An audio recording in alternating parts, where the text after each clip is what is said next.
क्या मोदी जीत पाएगा? अरे हम तो फकीर आदमी हैं, झोला लेके चल पड़ेंगे जी।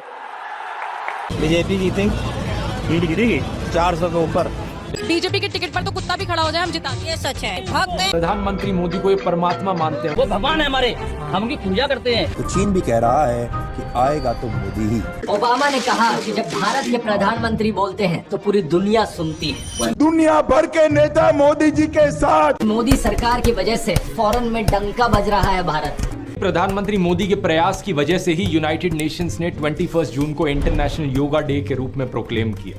इस बात के लिए उनकी सराहना की जानी चाहिए। वाह मोदी जी वाह। हेलो दोस्तों, नमस्कार। लगता तो यही है कि मोदी जीत जाएगा और तीसरी बार इंडिया का प्राइम मिनिस्टर बनेगा। और आज आपके सामने खड़ा हूं।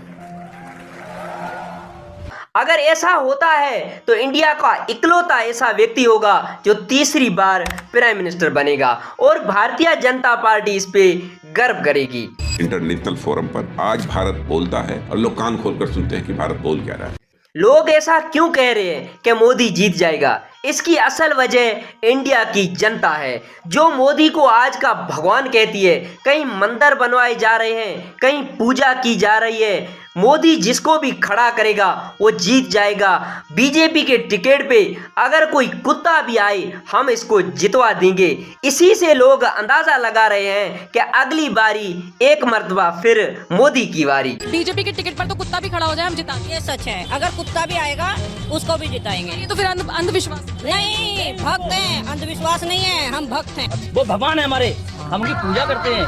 वो भगवान है हमारे, हम उनकी पूजा करते हैं। मोदी असल में इंडिया की पश्चिमी रियासत गुजरात से ताल्लुक रखता है, जहां वो ट्रेन के डब्बे में चाय बेचा करते थे। मित्रों, मैं बचपन में रेल के डिब्बे में चाय बेचता था। 1985 में वो पॉलिटिक्स में आए और 2001 में वो गुजरात के मुख्यमंत्री बने। 2014 में वो इंडिया के 14वें प्रधानमंत्री बने। एक मर्तबा फिर 2019 में वो इंडिया के प्रधानमंत्री बन गए। अब 2024 में तीसरी बार प्रधानमंत्री बनने जा रहा है। अपोजिशन पार्टी कांग्रेस सिर्फ दक्षिणी हिंदुस्तान तक सहमत रह गई है। राहुल गांधी में वो दम नहीं जो सोनिया गांधी में हुआ करता था।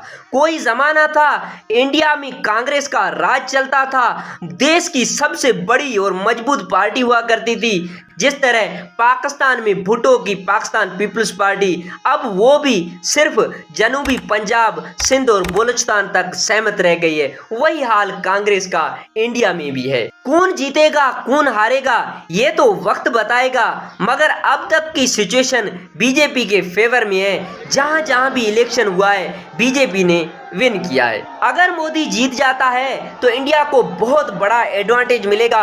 इंटरनेशनल रिलेशन जो पहले ही बहुत मजबूत बने हुए हैं, सिवाय पाकिस्तान के और मजबूत होंगे। मैसियत पहले भी स्ट्रांग है और भी निवेश होगा, रोजगार बढ़ेगा, मोदी योजनाएं पूरी होंगी। ओबामा ने कहा कि जब भारत के प्रधानमंत्री बोलते हैं तो पूरी दुनिया सुनती है। When the Prime Minister speaks, people listen, particularly because of his deep knowledge of economic issues. Media की भाषा में कहें तो चीन भी कह रहा है कि आएगा तो मोदी ही। दुनिया भर के नेता मोदी जी के साथ हाथ मिलाकर फोटो खिंचाते थे। इसके पीछे तस्वीर कौन सी थी? हमारे कोणार्क के सूर्य मंदिर की तस्वीर के सामने मोदी जी ने हाथ। कोणार्क का सूर्य मंदिर आज दुनिया भर में प्रसिद्ध हुआ। मोदी सरकार की वजह से फॉरेन में डंका बज रहा है भारत। सुपर ह्यूमन या पॉपुलर पॉलिटिशियन, विजनरी या रेवोल्यूशनरी, क्या है नरेंद्र मोदी? सुपरमैन एक काल्पनिक चरित्र है। सियासत की दुनिया में अपने प्रधानमंत्री नरेंद्र मोदी भी सुपरमैन साबित हो रहे हैं। भारत अब वैश्विक मंचों पर बोलता है तो पूरी दुनिया बड़े ध्यान से सुनती है। और हम दुआ करते हैं कि पाकिस्तान और इंडिया के ताल्लुकात वो सुधरेंगे, व्यापार शुरू होगा, लोग एक दूसरे से मिलने आसानी से आया जाया करेंगे, थार एक्सप्रेस दोबारा चलेगी, शांति रहेगी, क्रिकेट देखने को मिलेगी। कलकत्ता और कराची के क्रिकेट ग्राउंड एक मर्तबा फिर हरी और नीली जर्सियों से सजेंगे।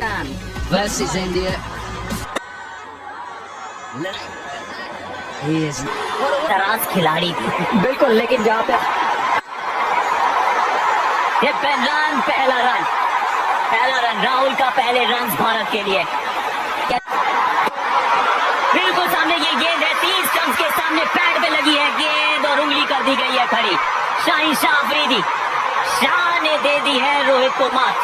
भारत ने गवा दिया है अपना पहला wicket. Pakistan has drawn first blood. एक पर एक रो के खाते में आज कुछ जनता को मनोरंजन मिलेगा। दिल्ली और इस्लामाबाद एक दूसरे को दावत देंगे, कश्मीर का मसला हल होगा, कश्मीरी भाइयों को इंसाफ मिलेगा, वो भी अपना जीवन आम आदमी की तरह बिता सकेंगे। इसके अलावा इंडिया में रहने वाले मुस्लिमों का सबसे पहले हमारा नारा है, सारे मुस्लिमों का पूरे देश में न दूरी है न खाई है, मोदी हमारा भाई है की गारंटी, मोदी की गारंटी। एक इंडिया में रहने वाले मुस्लिम जिसका काफी वोट बैंक है, उन्हें भी सारी सुविधाएं मिलेंगी, वो भी अपने धर्म की पालना करते हुए अपना जीवन बिता सकेंगे। और सबसे बड़ी बात यह है कि मोदी खुद भी एक साधारण आदमी है, किसी अपर कास्ट का नहीं। तो यह अपर कास्ट और लोअर कास्ट वाला सिस्टम भी खत्म होगा। जनता को एक रियल हीरो की जरूरत है, वो हीरो कोई और नहीं, ये चाय बेचने वाला। मित्रों, मैं बचपन में रेल के डिब्बे में चाय बेचता था। ये चाय बेचने वाला वड़नगर का नरेंद्र मोदी है। कमल की सुगंध कभी जाए ना, ऐसा दिन कभी आए ना, कोई मांगने वाला हाथ फैलाए, हम कमल उसे थमाए ना, ऐसा दिन कभी आए ना, कमल की सुगंध जाए ना। दोस्तों, अब आप ही कमेंट करके बताइए कि कौन सी पार्टी जीतेगी। अगर मेरी ये वीडियो आपको पसंद आई है तो एक लाइक जरूर ठोक देना। अपने देश से करते हो प्यार तो दोस्तों तक शेयर करना मत भूलना। आपका भाई हेमराज अमराई एक मर्तबा फिर ऐसी वीडियो लेकर आपकी खिदमत में हाजिर हूँगा। तब तक जहाँ भी रहो हंसते मुस्कुराते रहो। Thank you for watching my video. Thank you.